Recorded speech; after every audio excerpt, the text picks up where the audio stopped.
ти для людей видіння дав, щоб люди всі молились тому,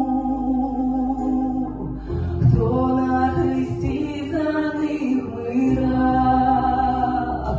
Боже, я молю за Україну, Боже, молю тебе за людей, ти їх прости, ти їх спаси, і милість твою нам яви. Боже, я знаю, що ти будеш з нами, в храмі своєму, під небесами, радість і мир ти дарував, життя за людей віддав, книгу життя нас записав.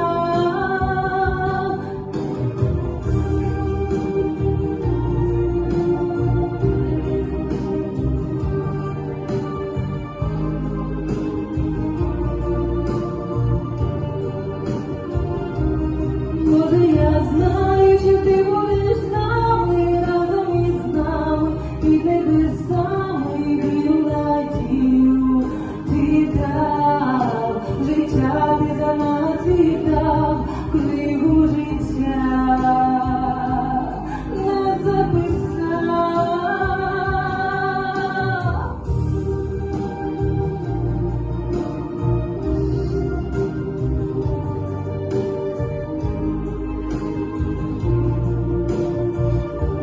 Я вірю, Анюша, що Бог обов'язково нас з тобою почує, і Він зцілить тебе обов'язково. Я знаю, що ти переможеш. Я знаю, що все буде добре. Ми всі будемо молитися за тебе, за твоє здоров'я. І Ісус нас почує.